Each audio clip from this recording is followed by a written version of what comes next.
liderar não é fácil. Liderar é solitário. Quanto mais você galga posições, mais difícil e mais solitário. Sejam muito bem-vindos aqui no nosso super podcast, né? A vida é uma venda, uma bela tradução do que é a vida, né? Na pergunta tão complexa, a vida é uma venda. Aqui nós falamos efetivamente do negócio que mexe com a empresa, o coração de uma instituição, que é o departamento comercial. E aí a gente traz gente que construiu a vida e que ajuda a movimentar o Brasil através das vendas. Seja muito bem-vindo ao nosso podcast. Eu e a minha companheira de vida e de podcast, Flávia. Muito bem-vindos, estamos muito felizes com a nossa nova temporada, novos episódios, novos convidados. E como vocês sabem, a gente só traz gente que a gente gosta de conversar, né?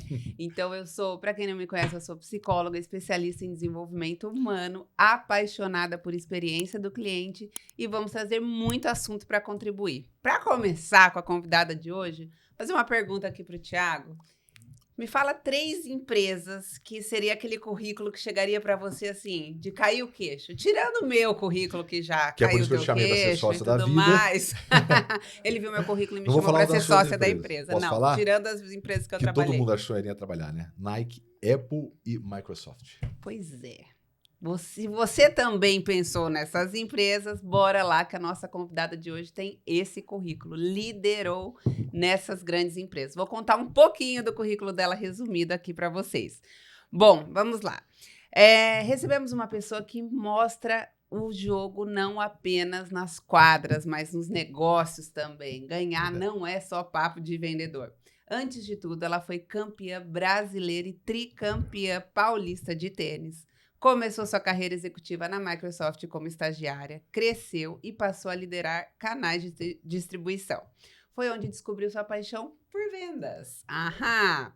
Depois foi a primeira a ocupar a cadeira de diretora de vendas, nada mais, nada menos do que Apple, participando de lançamentos históricos como iPhone, iPad, iPod no Brasil. Certamente você foi um dos que caiu nas estratégias dela. Estamos aqui para provar. Estamos desde do iPhone número 1 aqui, né?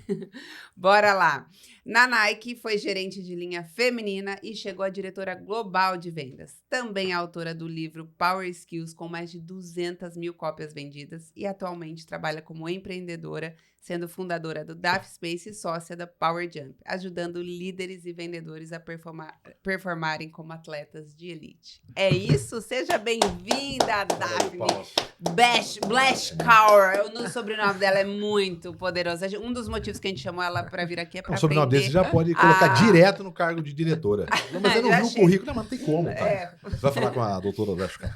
Pô, gera respeito, gera autoridade. Seja bem-vinda, viu, Dá? Obrigado, viu? Obrigada a vocês, Flávia, Thiago, prazer enorme estar aqui com vocês, somando, multiplicando e com esse título desse podcast, Vendas, que sem dúvida é uma das minhas grandes paixões. Ô, Návora, bom, a gente vai falar efetivamente da área de vendas. A área de vendas é muito ampla, né? E a gente entende que, obviamente, o departamento comercial é o coração do negócio, porque eu falo, todo negócio que começa desde o bar, que é onde mais se abre negócio no Brasil, né? 2 amigos tomando uma lá, falando, vamos abrir um negócio. Desde aquele momento até uma grande multinacional, ela vive de vendas, né, com lucro. Esse é o coração do negócio. Dali distribui crescimento, oportunidade para os outros funcionários. Como que foi essa transição? Porque a gente usa muito o termo que ninguém nasce querendo trabalhar no departamento comercial. Como que foi essa transição sua? Obviamente você não deve ter feito uma faculdade imaginando trabalhar com vendas, mas viu esse viés. E como que foi essa transição sua para isso? Muito bacana a sua pergunta, porque eu me formei em administração de empresas, eu fiz administração na FEA USP, aqui em São Paulo, na USP. Como você falou, a gente não tem uma faculdade de vendas. Mas ali eu já entendia as minhas paixões, que permeiam marketing, finanças e vendas. E eu falo que vendas, você tem que ter múltiplas habilidades. Um bom vendedor tem que saber como é que você gera desejo, como é que você gera demanda relacionado a marketing. Você precisa entender muito bem de finanças, como você bem colocou na introdução. Tem que trazer rentabilidade, não é sobre você vender muito, é sobre você vender bem. E a faculdade de administração, eu entendia que realmente ela me ajudaria a entender os conceitos, os fundamentos, para depois eu aplicar mais ampla, né? Na prática. Agora, eu confesso para você, Thiago, como você bem colocou, eu não comecei falando, vou atuar na área de vendas. E ali eu acho que tem coisas na nossa vida que acabam acontecendo e vai trilhando o nosso caminho. Quando eu começo na Microsoft, como estagiária, é na área de educação. E ali eu já me apaixono pela área de educação e vendas. Sabe qual foi o primeiro produto que eu vendi? Eu costumo dizer que as pessoas vão associar a Microsoft, a Windows, Office, sem dúvida. Vendi Windows 95, aqui já começa a revelar a minha idade, Thiago. Windows 95, Office 2000, jovem, não é? Obrigada, Thiago. Mas sabe qual foi o primeiro produto que eu vendi? Foi Encarta. Será que vocês se lembram? Enciclopédia Encarta. E acreditem em mim, vocês que estão nos assistindo ou escutando, a Encarta foi um produto inovador na época. Porque Encarta, o que era? Para quem não conhece, não é da nossa geração, Encarta nada mais era do que uma enciclopédia digitalizada em CD-ROM. Eu espero que as pessoas saibam o que é CD-ROM. Tiago e Flávia, eu sou da época... Deixa eu contar para vocês, eu sou da época da enciclopédia Barça. Você lembra? Também. Barça. Eu estudei pela enciclopédia também. Obrigada. E ali eu descobri a minha paixão, tanto por vendas quanto por educação. E ali eu segui a minha jornada de estagiária em educação, eu fui promovida para a área de vendas em distribuição. O modelo da Microsoft é um modelo de vendas indireto, certo? Ela não tem lojas físicas. Não. Acontece através do canal de distribuidores. Naquela época a gente tinha distribuidores que são grandes multinacionais. Depois a gente começou a aumentar, fazer a expansão do nosso canal de distribuidores com distribuidores regionais. E ali foi a minha escola e, ao mesmo tempo, a minha paixão. Sabe por quê? Porque eu descobri e entendi que vendas não apenas é a área que realmente é o pulmão de qualquer empresa, mas mais do que isso. Vendas te permite conhecer o que eu chamo do end-to-end. Impacto direto. Você vai ter que conhecer e dominar muito bem as áreas de marketing, de finanças, de operações, de relacionamento.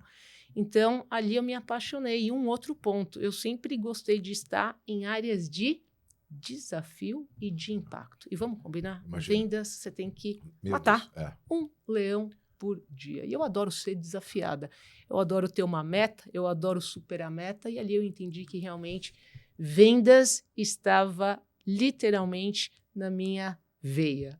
E foi pela sua performance com essas vendas que você foi indo para as carreiras de liderança. Você começou na Microsoft como estagiária e aí foi subindo depois dessa experiência ou não? Foi depois dessa experiência. Depois de estagiária, eu fui ainda na faculdade, eu fui efetivada numa posição em distribuição, em vendas. Obviamente, no começo, fazendo relatórios, certo? Relatórios de vendas, relatórios de rebates, fazendo os pagamentos dos distribuidores por atingimento de meta, até eu começar a ser gerente de conta, atender os distribuidores, depois diretora de conta, depois liderar um time e ser responsável por todo o negócio dentro da Microsoft.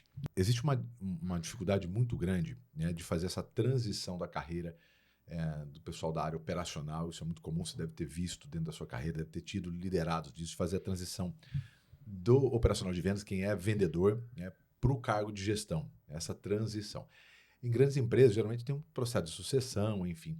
O que você vê de maior desafio? Porque, em geral, quem trabalha na área comercial e geralmente é muito ambicioso, em grandes corporações, ele tem o desejo de ir crescendo na carreira, né, assumindo cargos de liderança, sendo mais raro, né? No departamento comercial, as pessoas não ganham pela quantidade de horas, ganham pela raridade do mercado. Essa transição do vendedor para a liderança, você deve ter visto muita gente. Qual que você acha que é o maior desafio de fazer isso na prática? Ótima pergunta, Thiago. Primeiro, sem dúvida nenhuma, cargo, posição de liderança, no fim do dia nós estamos falando sobre gestão de pessoas. Então, o primeiro ponto de partida é você literalmente, genuinamente gostar de pessoas e se interessar por desenvolvimento de pessoas. Eu posso ter uma paixão, me desculpa usar essa expressão, mas vendas é isso. Eu posso ter tesão de bater meta, mas não necessariamente de desenvolver pessoas. E muitas pessoas confundem, porque você acaba perdendo muitas vezes excelentes vendedores e os transformando em líderes ruins, em líderes medianos. Então, o primeiro ponto é você realmente identificar se aquela pessoa tem um interesse genuíno de desenvolver pessoas, porque o trabalho, o escopo do trabalho muda significativamente, existe essa palavra, muda muito. O vendedor, normalmente, ele adora estar na rua. O bom vendedor, gastar a famosa sola de sapato. Quando você se transforma num gestor, num líder, teu trabalho vai ser, basicamente, em sala de reunião. É isso aí.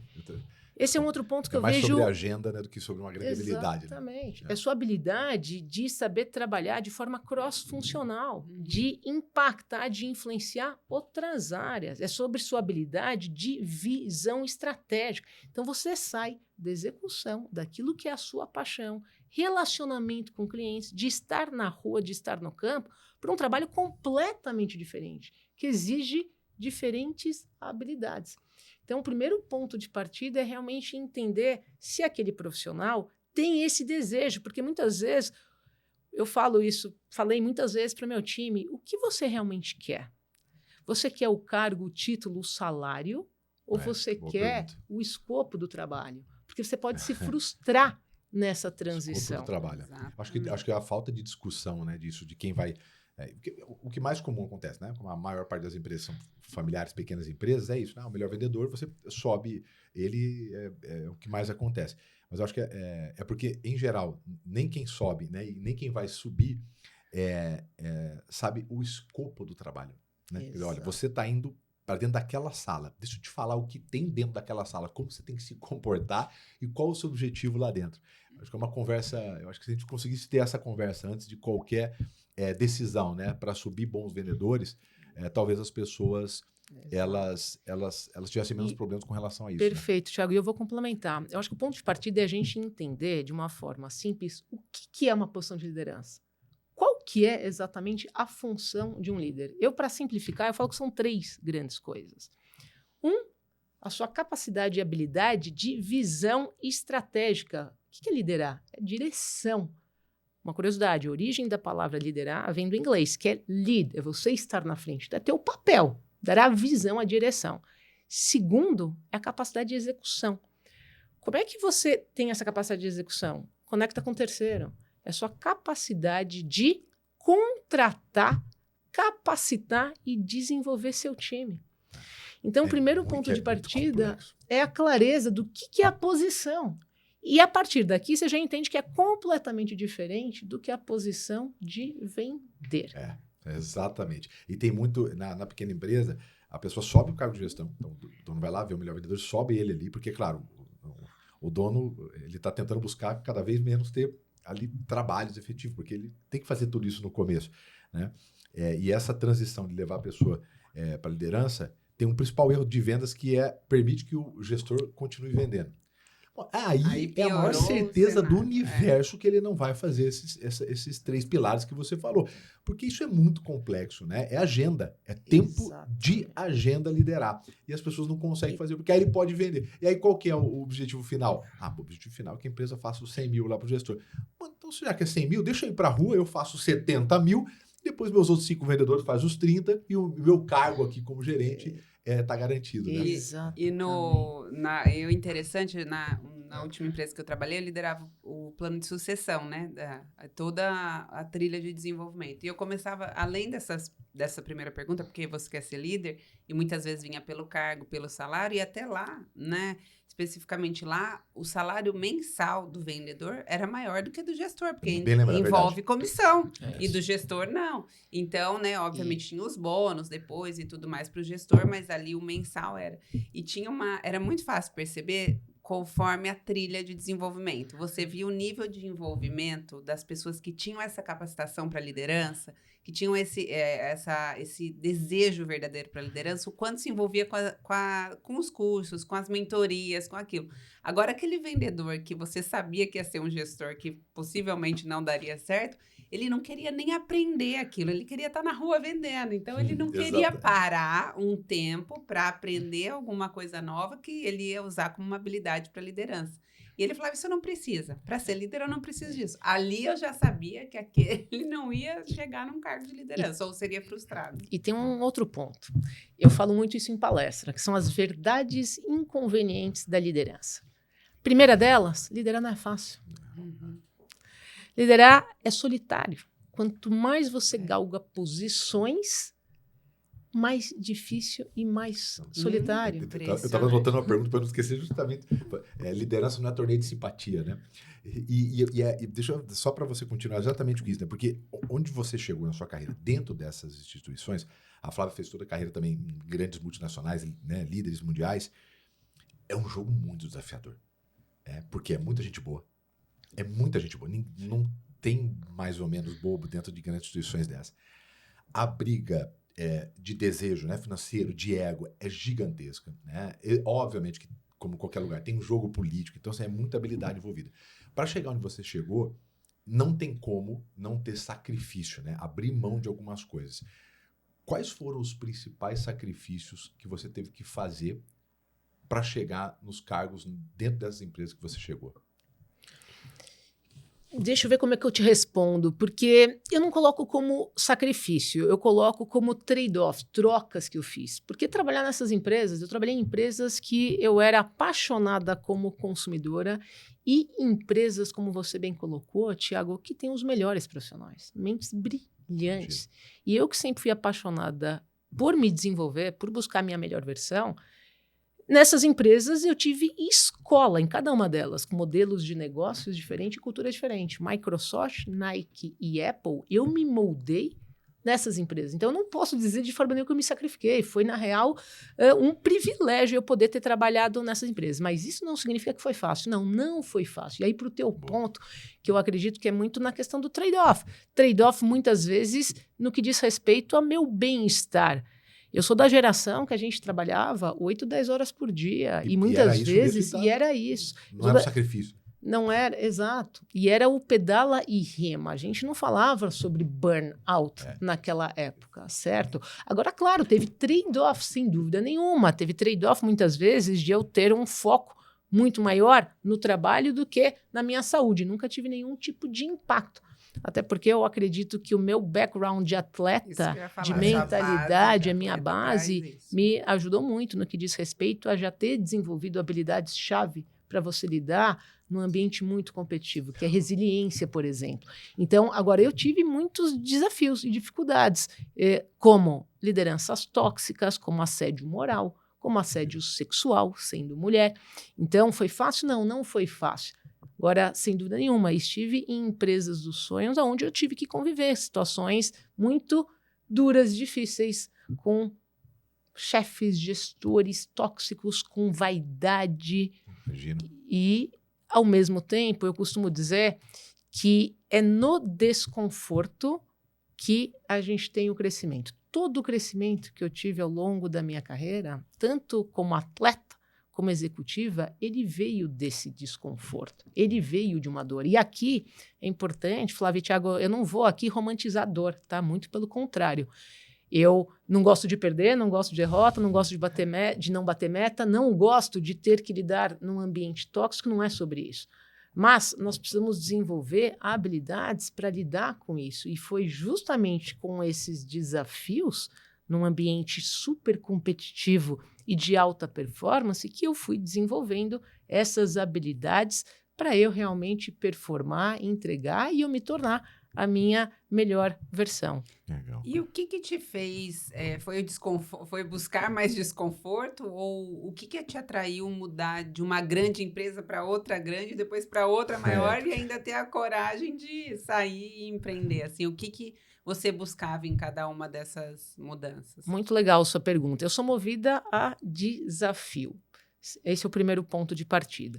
Segundo, porque foram convites que aconteceram em momentos da minha carreira que eu entendia que o meu ciclo já havia finalizado. Então, eu sou uma pessoa de ciclos de crescimento. Então, quando eu estava na Microsoft e eu tive o convite de ir para a Apple, para uma cadeira que apesar de ser a mesma, foi para ser diretora de vendas, era para um projeto completamente diferente no que diz respeito ao momento da Apple. Eu saio de uma Microsoft, que naquele momento faturava $1 bilhão, e eu vou para uma Apple, que naquele momento era basicamente uma startup. Cultura completamente diferente, né? Perfeito. Eram 30 funcionários, basicamente uma startup sem processo. Eu saí de uma empresa com muito processo para uma empresa sem processo, basicamente uma startup, onde tinha um desafio. E aquilo foi o brilho do meu olho, porque a Apple não era a Apple que a gente conhece hoje, naquele momento. Então, para mim, o desafio de eu realmente fazer o impacto com algo novo numa empresa de cultura completamente diferente. Foi fácil? Não, foi muito difícil. Aliás, uma curiosidade, a minha transição da Microsoft para Apple, sem dúvida nenhuma, foi a transição mais difícil do ponto de vista de cultura. Eu saio de uma cultura de uma empresa de processo para uma cultura de uma empresa sem processo. Eu saio de uma cultura de uma empresa que eu tinha autonomia para uma cultura de uma empresa de baixa autonomia e muito accountability. Uma cultura de uma empresa, a Apple, que era obcecada pelo consumidor. E o que isso significa na prática? A Apple é uma empresa obcecada por detalhe. O mantra do Jobs vou falar em inglês, depois eu vou traduzir, The devil lives on the details. O que significa? O diabo mora no detalhe. E sabe o que isso significa na prática de quem trabalha lá?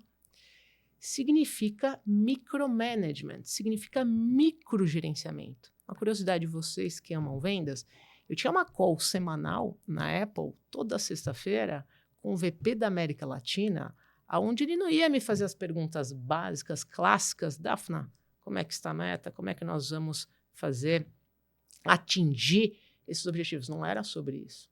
Ele ia para a página 10. Sabe qual que é a página 10? A página 10 é, Daphna, por que a Fast Shop Aracaju está com 14 semanas de inventário do iPad preto, 16 GB, Wi-Fi?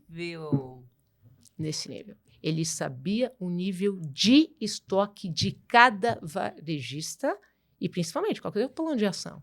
Semanal. É microgerenciamento. Bom, e na nossa tese, microgerenciamento não é o ideal de gestão, né? Assim, no geral.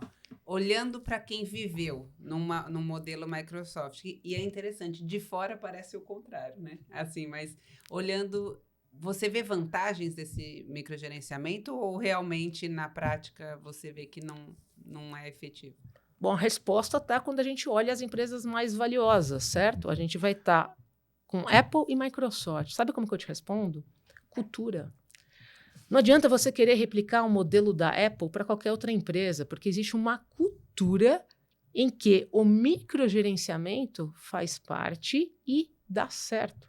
Se você colocar esse tipo de cultura numa Microsoft, não vai dar certo. Funciona. Porque você tem que combinar com todas as outras formas, valores, processos, dinâmicas, perfil de profissionais que possam se adaptar. Quando eu entrei na Apple, uma curiosidade, muitos amigos meus que trabalharam comigo falaram, Daf, me contrata, meu sonho é trabalhar na Apple. E eu falava o seguinte, você quer ser feliz? Então deixa eu te falar, continua onde você está. E não é porque a Apple não é legal, eu amo a Apple, mas eu tenho algumas habilidades e adaptabilidade para trabalhar e performar na Apple. Mas a Apple não é para qualquer um. E isso não significa que você é bom ou é ruim. Significa o que a gente fala muito, que é o fit cultural. Por isso que é tão importante você entender o que é a cultura daquela empresa. O que é a Apple para o consumidor é completamente diferente do que é o dia a dia de você trabalhar lá dentro. Isso vale para todas as empresas. Exatamente. Então é muito importante, eu sempre falo, como quando eu contrato ou quando eu estou no lugar de ser contratada, eu vou entender tudo sobre a cultura da empresa. E a cultura da empresa não é o que está no site, não é o quadrinho dos valores. É você entender com quem trabalha lá, como é que é o dia a dia. Rotina, como é que ela é reconhecida, rituais, como é que ela é valorizada, como é que ela é promovida, como é que são as reuniões, como é que se dá feedback, tem feedback, como é que são as avaliações, você precisa entender. Tudo, né? Hierarquia. E a partir dali, se aquilo faz sentido com os seus valores, mas principalmente se nesse tipo de cultura e ambiente você tem condições de realmente performar. é sobre isso. E você pegas aqui, mas eu acredito realmente nisso, de você ser feliz. Porque não tem como você performar num ambiente que você não está feliz. Então, eu aprendi muito na Apple, foi uma escola incrível, e para o teu ponto, foi o que me motivou o desafio e, ao mesmo tempo, o que significa desafio no meu ponto de vista? Significa a capacidade de você desenvolver novas habilidades. E foi isso que eu tive realmente, saindo da Microsoft para a Apple, e depois da Apple para Nike, foi uma transição, por incrível que pareça, mais fácil, apesar de ser empresas com modelo de negócios de produtos completamente diferentes.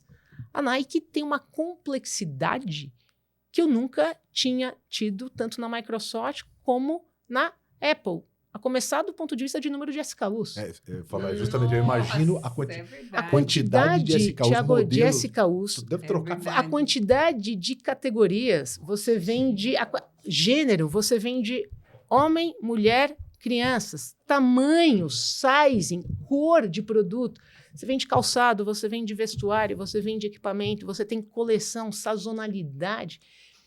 Na Nike, pela primeira vez em vendas, eu fui entender a importância de outlet, um canal que até então eu não entendia e não conhecia, porque ele é tão importante, tanto para o fabricante quanto para o consumidor. Então, foi uma outra escola maravilhosa, e sem falar que, óbvio, minha paixão, esportes, que fez parte da minha carreira. Então, espero ter respondido a tua pergunta. Tem a ver com desafio, e eu sempre estou buscando realmente o meu desenvolvimento. E essas empresas, cada uma no seu segmento, não à toa, elas lideram com inovação, com pessoas, mentes brilhantes e culturas muito interessantes. Bom, eu vou perguntar, porque eu acho que muita gente também gosta, né, do famoso outlet, né? Então, Navê, fala pra gente então desse canal aí do outlet, qual a importância que te chamou tanta atenção? Sem dúvida. Faz a gente tão feliz. Pô, que é legal pra caramba, cara. Então, eu vou começar a resposta pelo consumidor. Eu venho de culturas do consumidor no centro. O que significa você ter um canal outlet? Significa acessibilidade. Você dá o poder de compra com produtos de marca super cool a um preço menor. Como que essas marcas, fabricantes, conseguem fazer um preço menor? Porque outlet significa você escoar produtos de coleções antigas. Você conhece muito bem varejo. O que é importante para o varejo? Você tá com a coleção nova. Acabou a coleção, então a gente falava muito nas 4 estações. Em inglês, Fall, Holiday, Spring e Summer, certo? Cada coleção você tem que virar.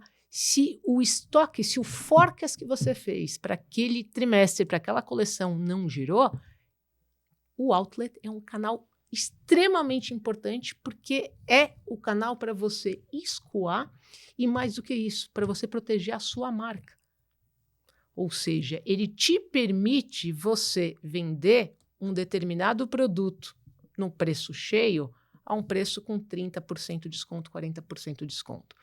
Um outro ponto importante, uma curiosidade para vocês como consumidores, não é todo produto dessas marcas que você vai encontrar no outlet. Por quê? Para justamente você proteger o valor de alguns produtos, gerando escassez. Então, um sneaker limitado ou desejado, a gente tomava muito cuidado de que produto que você coloca no outlet, porque senão o consumidor ele é muito inteligente. Não vou comprar você gosta de uma bolsa, por exemplo, sabe que a Louis Vuitton, uma marca de luxo, todo mundo sabe qual que é o preço, todo mundo, uma mulher que deseja uma marca Louis Vuitton, ela sabe qual que é o preço referência. A partir do momento que ela vê alguma loja ou um outlet com 50%, dificilmente ela vai entrar naquela loja disposta a pagar o dobro. Então, as marcas de luxo, elas têm uma inteligência e uma estratégia por detrás de como que você usa muito bem o canal de outlet. E era no final, obviamente que aí é o volume, né? Até a gente vê quando a gente vai, né? Principalmente para fora do país, né? Nos Estados Unidos, que é muito forte, o volume, né, de consumo, assim, absurdo que principalmente da loja da Nike, né? Assim, é impressionante. E também é um canal que deve ser rentável, né? Óbvio. Também sem dúvida nenhuma. Esse é outro ponto. Existe toda uma estratégia de precificação, aonde as marcas sempre vão olhar 2 pilares fundamentais. margem, rentabilidade e a capilaridade. O outlet, ele te permite o quê? O volume. Por isso, exatamente, é onde você faz essa combinação de uma forma muito intencional e estratégica para você trazer a capilaridade e, ao mesmo tempo, a rentabilidade. Porque a gente fica, como dono, né, de negócio, você começa naturalmente, e aí com visão comercial mais ainda. Você vai olhando as coisas e vai fazendo conta. Então é muito comum você ir numa padaria, você vai num bar, você fala, mas quanto que deve custar o aluguel desse, né, aqui no Pinheiros, tal, isso aqui tem 4 funcionários, tem mais 5 na cozinha. Você vai fazendo conta, sua cabeça não para. E a gente olhando lá chega no outlet dos Estados Unidos, por exemplo, já tá ali 30%. Aí tem mais um bônus do não sei o que com mais 25%. Se não sei o que, mais 10%. Eu falei, caramba, tá dando 70% abaixo aqui, né? Como que essa conta fecha? Fecha muito bem, justamente porque tem um trabalho também estratégico, né? Não é só ali do produto vende e compra, né? Como... Eu vou trazer uma outra curiosidade. É um trabalho tão bem feito, tão estratégico, que começa no forecast de cada produto, de quanto que a gente vai produzir, já sabendo quanto intencionalmente vai para o outlet. Não apenas aquilo que não vendeu. Caraca. E o que não vai também, né? Como você falou, tem linhas para preservar, né? Exatamente. Caraca. E o que significa isso, Thiago? Significa você diminuir custo de produção. Então, o outlet te permite você produzir um volume maior, consequentemente, baixa o seu custo e aumenta a rentabilidade. No que é verdade. Nos produtos que não vão, né? Nos que sensacional. E uma pergunta que é muito comum, principalmente no Brasil. No Brasil, para quem não sabe, é o país que mais consome de influenciadores do mundo. Né? Depois tem a Índia e China ali em segundo lugar, brigando. E, obviamente, as marcas que você... Principalmente a Nike, né? Se a gente pegar isso, as marcas esportivas têm muito forte, a Nike muito forte. Tem ali os seus garotos propaganda, né? As mulheres também propaganda lá, que inclusive alguns com contrato vitalício, né? A gente estava vendo essa semana. Para o mercado hoje, qual o impacto e a melhor maneira de se trabalhar nesses influenciadores? Claro, você tem um LeBron James, por exemplo, o Michael Jordan, nós estamos falando de uma plataforma, né, tá no outro patamar, estamos falando de gênio, de lenda, né, de mito eterno. Mas você tem um trabalho comum aí dos pequenos varejos, por exemplo, que usam a marca, né? Como que isso era visto dentro, por exemplo, da Nike, esse trabalho dos influenciadores, né? Das referências? Ótima pergunta. Primeiro, eu acho que é muito interessante quando a gente fala da Nike, influenciador, porque no meu ponto de vista, como executiva e consumidora, a Nike foi uma visionária. Ela fala do influenciador desde que ela foi fundada. Quem é a maior inspiração da Nike? É o atleta. A Nike sempre fez o storytelling dos seus produtos, sempre criou o desejo para o consumidor através dos atletas.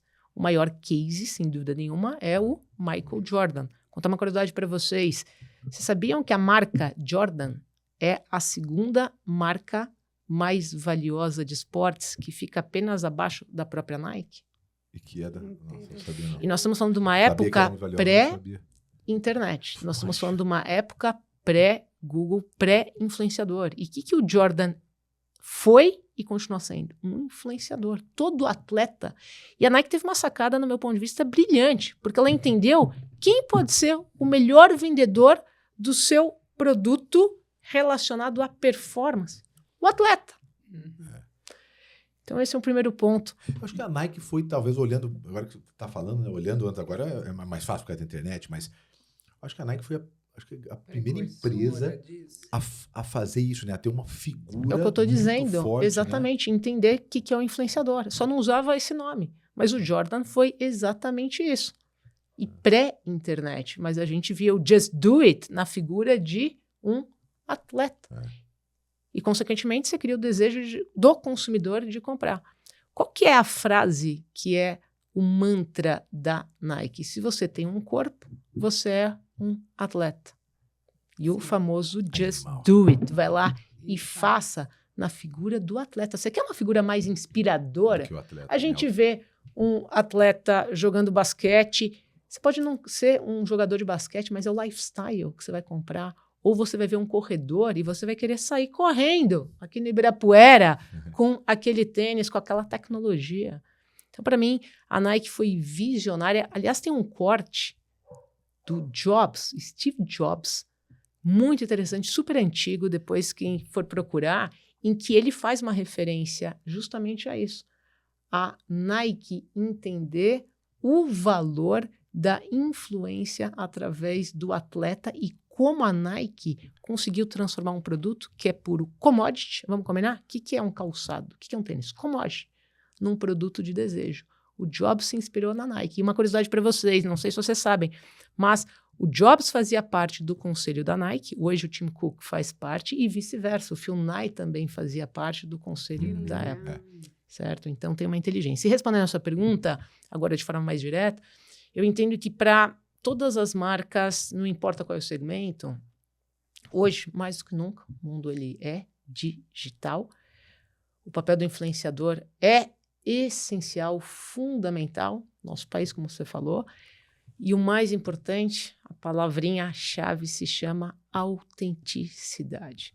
Você ter esta figura, o consumidor está cada vez mais exigente e ele é inteligente. Ele sabe aquilo que é de verdade. Não adianta você colocar uma pessoa para falar sobre o seu produto porque ela tem X milhões de followers se ela não vive a sua marca, se não está no dia a dia. Então, está perdendo muito peso do influenciador de vida, né? As pessoas estão querendo ver aqueles influenciadores que fazem aquilo que falam, né? Então, está ganhando cada vez mais força. Exatamente. Isso, né? E a importância também cada vez maior de micro-influenciador. Então, eu vejo cada vez mais a importância das marcas. Ambos são importantes no meu ponto de vista. É a estratégia que você quer. É uma estratégia de reach, é uma estratégia de alcance. Sem dúvida nenhuma, o número de seguidores vai ser importante. Mas tem a qualidade. Quem são esses seguidores? Eles consomem o quê? Eles convertem em vendas ou é só para você gerar o posicionamento da sua marca? Então, você como marca, pequeno, médio ou grande empresa, você precisa entender o que você está buscando. Você está buscando alcance? Você está buscando furar uma bolha? Ou você está buscando conversão de venda? Você está buscando market share? É uma outra estratégia. Se é market share, se é conversão, se é participação de mercado, você precisa ir num micro-influenciador, quer seja aquele cara que vai influenciar o seu bairro todo para comprar o seu produto. É uma awareness, a visibilidade da marca, né? Se você quer que mais pessoas saibam, aí você vai precisar de um grande influenciador para te dar mais, tem mais audiência. Mais visibilidade. E às vezes, é tão... A gente trabalhando com o Sebrae, tá com pequenos empresários, e fala, pô, eu não tenho dúvida que você tem na sua cidade uma pessoa que tem 3 mil, 4 mil seguidores, né? Mas tem ali um engajamento muito alto, né? Essa pessoa pode ir por permuta, e como ainda poucas pessoas trabalham, porque às vezes, é claro, né, eu quero colocar na boca de alguém, né, que tem um megafone que consiga, mas é tão mais fácil e tem um impacto. Lembrando que o Brasil é o país que mais consome de influenciadores do mundo. Desculpa, e no fim do dia, vamos combinar, o que é influenciar? Influenciar traz um valor que é fundamental, que se chama credibilidade. É isso aí. Pessoas compram de pessoas, gente compra de gente. E a confiança é o maior ativo de um vendedor. Sem a menor dúvida, né? Só para encerrar o assunto de esporte, a gente passar para o outro, não tem como não fazer as perguntas, porque você é atleta de alto nível, né, e trabalhou nisso. Então, eu tenho umas perguntinhas rapidinho. Jordan ou LeBron? Quem foi melhor? Eu tenho que perguntar, tem que perguntar do tênis também. Essa pergunta, ela é injusta, porque são dois atletas fora de série, depende do ângulo que você vê. Então, tem gente que vai falar o LeBron em função dos seus títulos, MVPs. Jordan, eu vou responder com a minha emoção. Eu vou falar o Jordan, porque foi da minha geração, mas mais do que isso. No meu ponto de vista, o Jordan transformou o esporte. Eu tenho essa visão. Eu acho que isso rompe qualquer coisa de discussão sobre técnica, se tem um que e o outro, para mim. E do ponto de vista de business, agora não respondendo de forma emocional, eu também diria o Jordan. Bom, é a segunda maior marca esportiva e não apenas isso. Jordan foi quem inovou o modelo de negócios de marcas, fabricantes e atletas. Antes, era uma relação basicamente em que eles tinham um contrato, recebia um patrocínio mensal, às vezes bônus, de acordo com os títulos que conquistavam. A partir da relação do Jordan com a Nike, naquela época não se falava nisso, mas é o que hoje a gente fala sobre equity. O Jordan foi o primeiro case de equity, ou seja, de participação de vendas com royalties através da sua marca. Então, o Jordan tem um valor... Ele criou, né? Pro esporte e também pro business. É verdade, eu também acho. Aí a segunda, o maior jogador de tênis é o maior jogador de tênis de todos os tempos. Olha só! Na sua opinião, pô. Bom, eu vou responder com a minha paixão, tá? Tênis, a minha grande paixão, o Rafael Nadal, porque ele tem uma das habilidades que eu me identifico muito, inclusive ela está no livro, que é sobre a garra. O Nadal, para mim, ele é sinônimo de garra e de ética e integridade no esportes. Eu, apaixonado por tênis, se eu falar por título, sem dúvida nenhuma, o grande GOAT do tênis é o Djoko.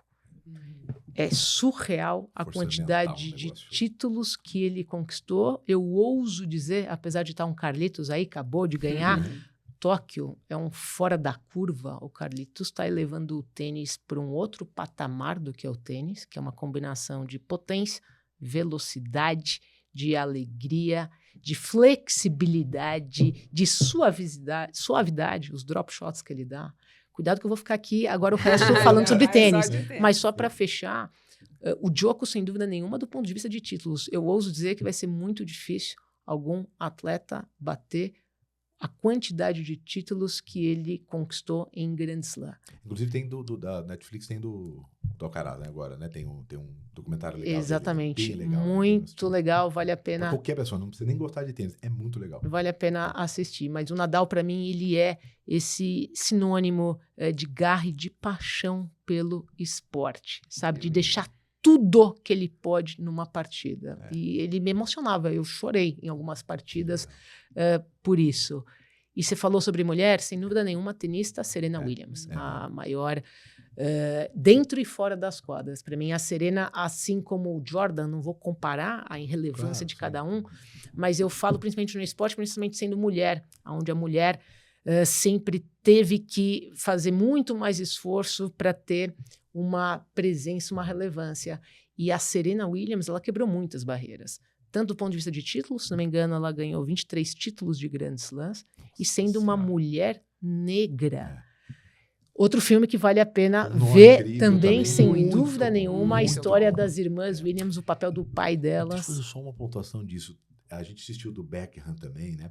Como tem uma relação muito forte dos pais ali com o filho e a dificuldade que é esse limite, né, do amor, da cobrança, vendo o potencial no filho. Olha, vale se você é pai. Olha, né? que o desafio que é, né? O desafio, como muitas vezes, né, do Beckham, a dificuldade que pais duros, né, para se tornar pessoas incríveis, tem que ter líderes duros ali, né? Mas o quanto também do reconhecimento disso, né?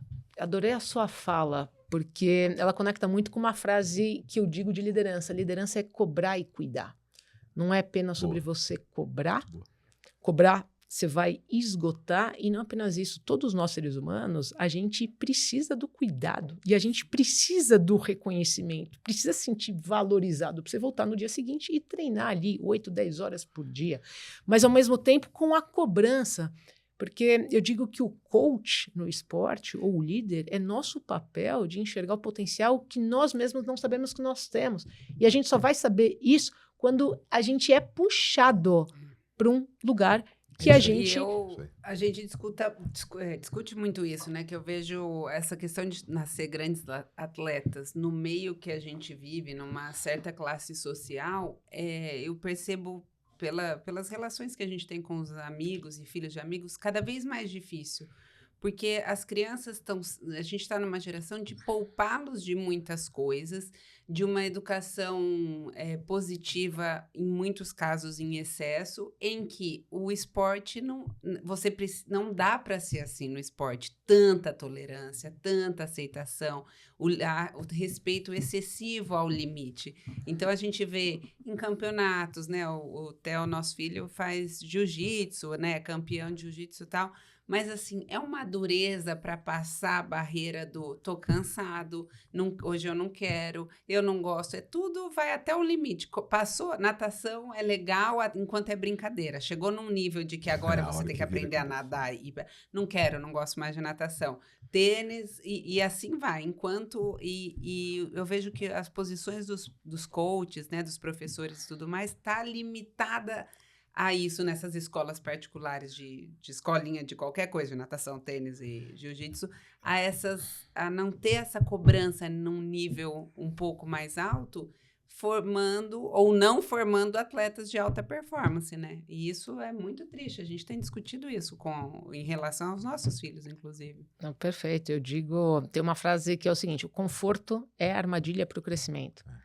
É impossível você crescer na zona de conforto. Quer ver uma curiosidade? Eu acho que todo mundo que está nos escutando, assistindo, já fez em algum momento academia. Sim. Presta atenção nessa expressão. Para quem fez academia com personal ou sem personal, sabe aquela fala que é faça a repetição até a falha? Uhum. O que isso significa? A gente precisa ir até a falha num aparelho para a gente pular de peso, para a gente ir para o próximo nível. E é a mesma analogia na nossa vida. A gente precisa puxar até a falha e vai doer. Vai doer você puxar um ferro maior. Mas para você ir para o próximo nível, ele acontece na falha. Sim. É você ir para uma competição. Estava falando do seu filho e eu entendo muito isso, porque é aquela clássica do jogo é jogo, treino a treino, é real. A hora de competir é a hora da verdade. Sim. É a hora de que, sim, vai te dar tremedeira. Você vai sair da sua zona de conforto. E por isso que eu sou tão apaixonada por esporte, porque o esporte, sem dúvida nenhuma, é o que vai moldar essas habilidades que a gente vai precisar para a vida, para encarar os desafios da vida, para encarar a derrota. Você não vai bater sempre meta todo mês na sua vida. Você não vai sempre ser promovido. Você não vai passar em todos os processos seletivos. E o esporte não precisa ser um campeão, o número 1, nem o número 5, mas o esporte vai te ensinar. Por isso que eu falo para meus amigos, para os pais, coloque seu filho no esporte competitivo. Ele não precisa ser o número 1, nem o número 10, mas ali ele vai aprender o que depois, mais tarde, a vida de alguma forma vai ensinar, que é aprender a perder, aprender a lidar com a derrota, aprender a encarar o medo de uma competição, de jogar com alguém melhor do que você, de jogar com alguém pior do que você e você ter humildade para você não ficar com o famoso salto alto e menosprezar. Então, eu falo que o esporte ele é um MBA para a vida. Você vai aprender no esporte aquilo que nenhuma faculdade e nem o próprio trabalho vai te ensinar. Também concordo.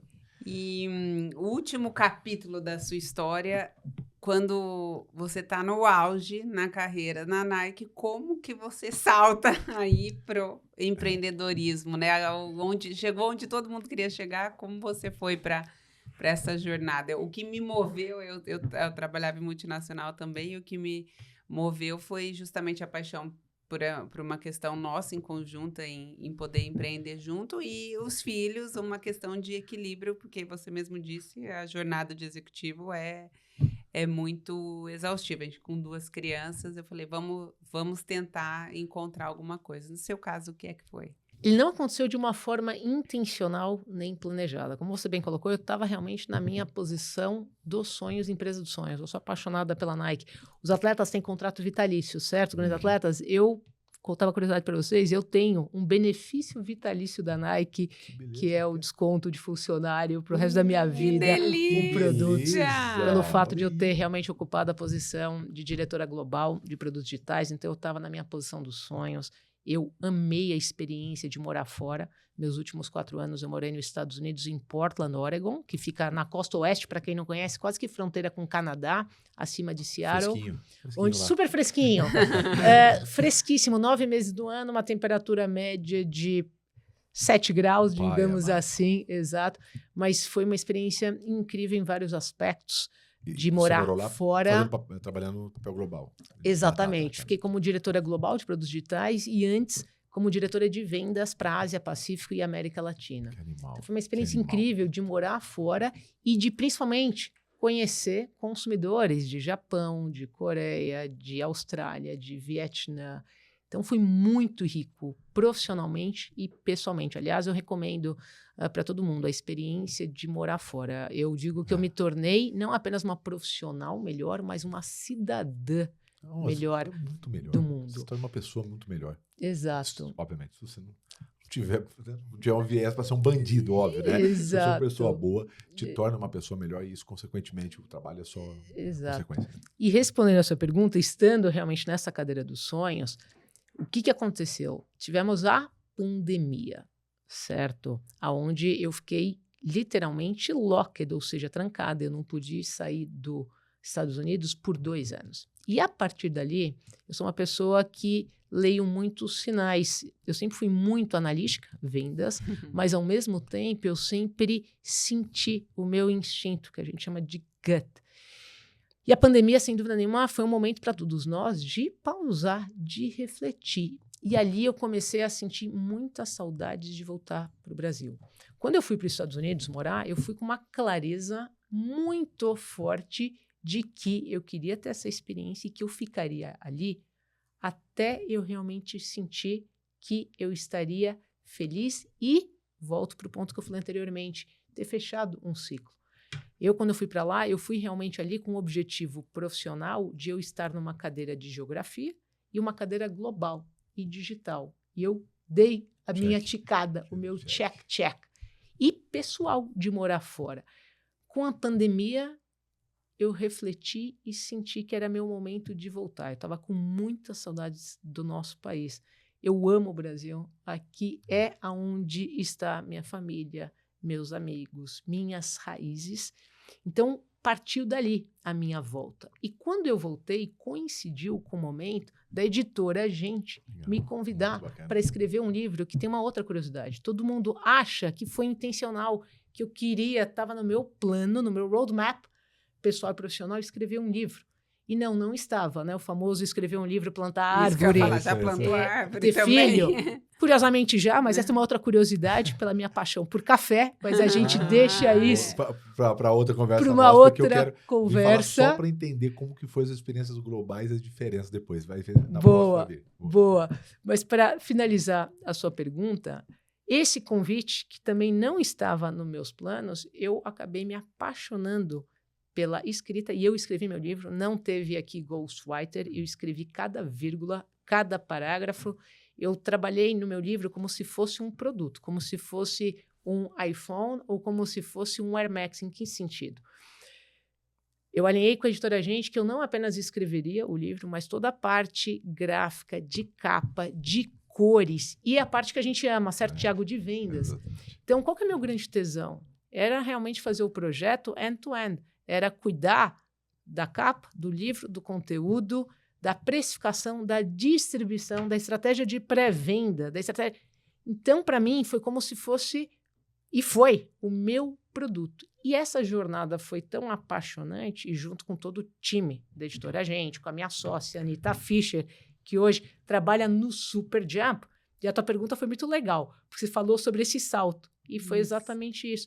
Eu me apaixonei, ou melhor, me reapaixonei por educação, por compartilhar conhecimento. E do livro, que se tornou o best-seller, nós estamos já na 9ª edição, mais de 350 mil cópias vendidas. São 8 habilidades? São um conjunto de 8 habilidades. Eu fui recebendo convite para dar palestras. E ali eu entendi que tinha, sim, um negócio de aliar a minha grande paixão de multiplicar, de impactar através do conhecimento. E o Super Jump, que é o nome da minha empresa, é exatamente isso, esse convite para dar um super salto de conhecimento. É uma plataforma de educação e treinamento corporativo onde eu desenvolvi trilhas de conhecimento nas áreas que permearam a minha trajetória de atleta e executiva, liderança, inovação, vendas, power skills e o fio condutor de alta performance, porque no fim do dia todo mundo está buscando atingir resultados. E com formatos diferentes, que envolvem não apenas palestra, mas imersão, mentoria, workshop. Então, respondendo a sua pergunta, foi realmente unir a minha paixão por multiplicar conhecimento, e eu não tenho a menor dúvida que tanto o esporte quanto a educação são veículos de transformação e de inclusão. E a gente está vivendo um momento, tem 2 palavras em inglês, que saiu, inclusive, nesse último relatório que acontece todo ano, que é o relatório do futuro do trabalho, que é o upskilling e reskilling. O que significa isso? A gente tem uma necessidade hoje urgente de upskill, ou seja, a gente desenvolver habilidades que nós não temos hoje, líderes e liderados, e de reskilling, que significa requalificar, de aprimorar habilidades que a gente tem. E o Super Jump tem essa proposta de justamente ajudar líderes e liderados nesse diagnóstico, nesse assessment de quais são essas habilidades para esses profissionais atingirem os resultados. E agora, se vier um headhunter para voltar para a carreira executiva? Isso é uma ótima pergunta. Isso já está acontecendo nos meus últimos 4 anos. Imagina, né? E eu falo, essa é uma pergunta que eu recebo muito. Daf, você nunca mais vai voltar para o mercado executivo? Para tudo na minha vida, eu nunca falo nunca. O que eu respondo... Como todo bom vendedor, né? A gente nunca fala nunca. Nunca falo nunca. E eu sempre estou aberta. E eu estou sempre em conversa com o headhunter. Por vários motivos.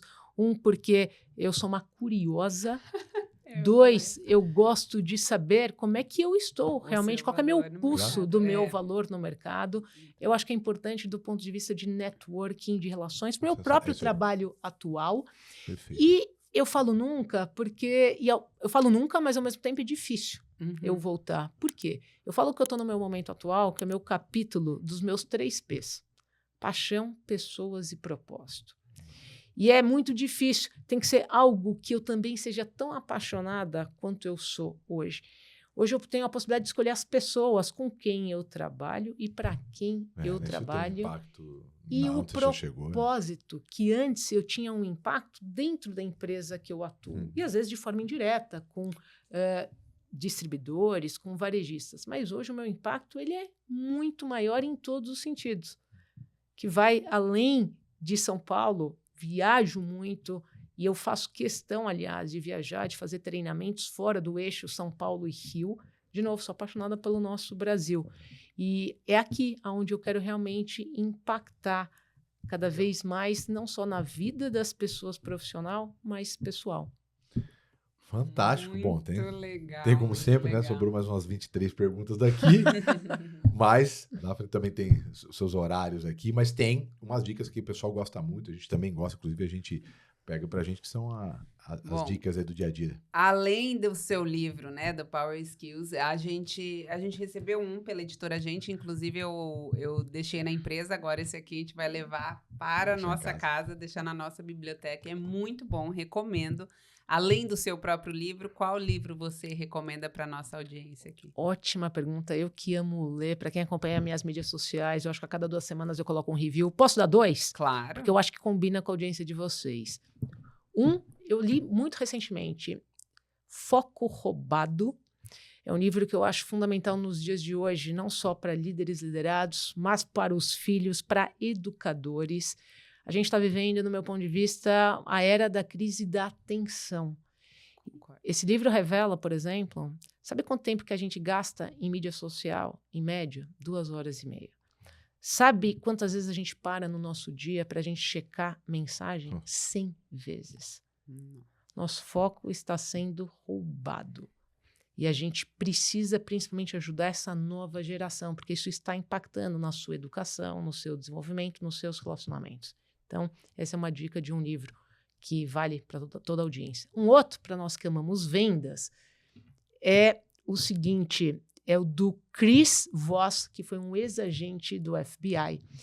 O título dele, se eu não estiver errada, chame Negocie como se a sua vida dependesse disso. É esse texto mesmo. Esse livro traz insights incríveis com técnicas de vendas, negociação não tão óbvias. Excelente dicas. Muito legal. Não está aqui na pergunta, mas a gente começou nos bastidores aqui conversando sobre isso. O que você falou sobre se apaixonar por aprender, né? Como a gente se impacta nisso. Eu falo, se eu pudesse, eu ia viver só de aprender, né? Eu vou falar, não queria nem dedicar meu tempo. Eu queria ir em todos os cursos da vida. Tudo. Que você imaginar que me convidam de curso, eu vou, eu assisto. Fotografia, ela fez curso de fotografia. Nessa trajetória entre 2 empresas que eu saí da Mondelez, né? Fiquei 5 anos e pouco, fechou a fábrica que eu estava, eu fui para... Eu fiquei um período sabático ali, que a gente mudou de cidade. Eu falei, eu vi um vídeo de fotografia dos grandes fotógrafos, Rafael Fontana, que é incrível, de casamento. Um curso de casamento em Urubici. Eu não conheço Urubici, não faço. Eu nem tinha câmera, não tinha nada. Nossa. Um curso imersivo de uma semana, eu fui. Gosto de aprender. Aí chegamos lá, foi muito engraçado. Todo mundo fazendo. Todo mundo fotógrafo de casamento, especialista há anos. E eu, gente, como é que é? Liga. Como que liga? põe a Como é que... Eu sou apaixonada, mas sobre essa questão que você disse, né, a dica dessa... Como a gente incentiva a paixão pelo aprendizado, tanto, principalmente nas crianças, né, mas nos nossos liderados também, porque hoje, quando a gente pega alguém jovem, é difícil a pessoa... tem vários jovens que a gente já selecionou que não gosto nem de ler, e aí a gente sempre incentiva, se a pessoa tem uma habilidade que a gente, obviamente, selecionou, o aprendizado. Eu adorei essa pergunta, porque a frase que é a alma da nossa empresa... minha, junto com a Anita Fischer, que é minha sócia e diretora de Customer Success, é o Learning is the New Cool, que remete exatamente a esse desafio que a gente tem hoje, das pessoas desmistificarem a ideia de que aprender ou estudar é chato. E a gente fala que aprender é super cool, é muito legal. Agora, a grande pergunta é essa, o como.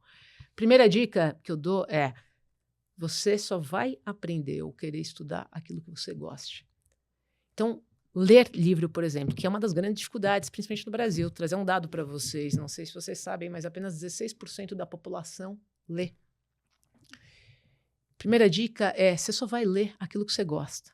Então, começa que seja com uma revista em quadrinho, começa que seja um tema que você é apaixonado, é sobre esporte, é sobre futebol, é sobre artes, não importa, não precisa ser um livro de 100 páginas, 200, começa lendo de 30, 20. Esse é um primeiro ponto. O segundo, sem dúvida nenhuma, está relacionado a desenvolver hábito. É um hábito. O que é a leitura? O que é o aprender? Por que você provavelmente é apaixonado? Porque se tornou um hábito em que você vê a recompensa. O que acontece é que não é uma recompensa imediata. A gente está vivendo essa geração da dopamina. A gente quer a recompensa instantânea, glamurosa e gourmetizada. E você só vai ter essa recompensa depois que você percorrer essa jornada e você entender o impacto. Por isso é tão importante, começar lendo ou fazendo qualquer atividade de estudo com algo que você realmente gosta e é apaixonado. 2, é desenvolver esse hábito. Como que a gente desenvolve o hábito? Comece com meta fácil. Eu vejo a maior parte das pessoas errando por ali. Eu preciso fazer atividade física. Todo mundo precisa. Aí começa, faz a famosa matrícula numa academia, quem nunca? 6 meses para ficar barato. Exato. E depois desiste. Por quê? Porque ela começou com intensidade. E eu falo que o mais importante é longevidade, não é intensidade. É muito Como é que mais você vai fácil sair continuar do que manter, né? do sedentário para ir todos os dias, 2, 3 horas por dia? E quando eu falo comece com uma meta fácil, a grande dica é a seguinte. O que é uma meta fácil? Meta fácil é aquilo que você consegue fazer todos os dias no seu dia mais difícil. Então imagina um dia que você chegou em casa exausto, que você só teve BO, que você só teve desafios na sua casa, família, filhos e no trabalho. Nesse dia mais difícil, você consegue fazer uma abdominal? Então vai ser uma abdominal. Não vai ser 1 hora na academia.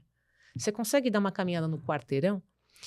E a partir dali, isso é ciência comprovada o que eu estou dizendo. E a partir dali, depois que você fez 2, 3 semanas, lê 1 página. Não coloca que você vai terminar o livro em 1 semana. No seu dia mais difícil, você consegue ler 1? Você vai ler 1, sabe o que vai acontecer? Nossa, eu consegui para 2. Nossa, eu consegui para 3. E o que isso significa? Um outro mecanismo que acontece no nosso cérebro, que é o mecanismo da recompensa, da autoconfiança, que eu consigo. Bater meta é extremamente importante, porque isso diz para o nosso cérebro que a gente conquistou. E a gente entra num círculo vicioso de atingir e bater meta e de querer mais. E você começa a se apaixonar. Então é importante começar pequeno, é importante a gente entender a longevidade, a repetição.